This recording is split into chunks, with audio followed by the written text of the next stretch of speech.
HSC 2026 সালের পরীক্ষার্থীরা, আমরা আজকে উচ্চতর গণিত প্রথম পত্রের সাজেশন দিয়ে দিব প্রত্যেকটা শিক্ষার্থীকে। জাস্ট আমি রিকোয়েস্ট করবো এতটুকু যে এই উচ্চতর গণিতের সাজেশনটা নেওয়ার আগে আমাদের সিলেবাসটা জানা জরুরি। কোন কোন চ্যাপ্টার আছে আমাদের বইতে দেওয়া আছে, কিন্তু আমরা সিলেবাস বুঝি না, আমাদের নম্বর বন্টনটা আমরা বুঝি না, যে কোন কোয়ালিটিতে পরীক্ষায় প্রশ্ন আসবে।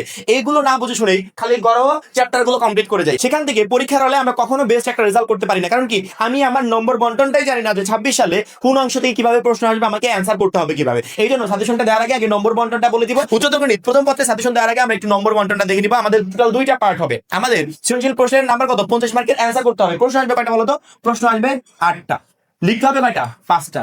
আচ্ছা, আমার যে চ্যাপ্টার গুলো আছে 10 নম্বর চ্যাপ্টার পর্যন্ত, আমি ইচ্ছা করলে মানে 5টার অ্যান্সার করবো একবারে টোটালি, মানে যে কোনো একটা অধ্যায় থেকে অ্যান্সার করে করে 5টা মিলিয়ে দিলে হয়ে যাবে?